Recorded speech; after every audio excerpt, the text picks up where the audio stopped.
जंतर मंतरवर शांततेत आंदोलन करणाऱ्यांवर कारवाई नाही, मात्र गुन्हेगारी पार्श्वभूमी असलेल्यांना दिलासा नाहीच. दिल्ली पोलिसांचं स्पष्टीकरण. सुप्रीम कोर्टाच्या आदेशांचं दिल्ली सरकार पालन करणार.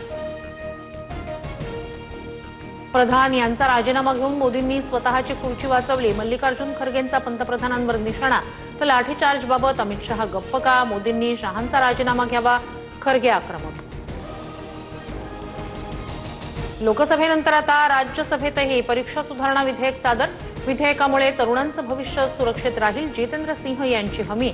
तर नवीन विधेयक अर्धवट. पेपर लीक थांबवण्याची कुठलीही तरतूद नाही, खरगेंची टीका. पेपरफुटी प्रकरणात अडकलेले महाराष्ट्रातील 8 जण भाजपचे सदस्य.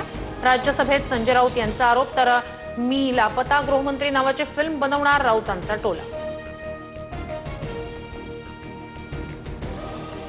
भाजपकडून मला अनेक ऑफर. अभिजित दिपके यांचा मोठा दावा. आंदोलन मागे घेण्यासाठी आईवडिलांना धमक्या दिल्याचाही आरोप. दिपकेंचा दावा भाजपनं फेटाळला. कॉक्रोच जनता पार्टी जर बाहेरून चालत असेल तर अमित शहा चाणक्य कसले, हे गृह खात्याचं अपयश. उपरोधिक सवाल विचारत अभिजित दिपके यांचं टीकास्त्र. देशाचे गृहमंत्री अमित शहा कुठे आहेत? जंतर मंतरवर आम्ही जनरल कायर बघितला. लाठीचार्जवरून संजय राऊतांचा शहांवर निशाणा. तर आधी स्वतःचा जनरल डायपर पक्ष सांभाळा, नवनाथ बन यांची टीका. जेएनझीनं भारताला बदनाम केलं. जंतर मंतरवरील विद्यार्थी आंदोलनाचा रामदेव बाबांकडून निषेध.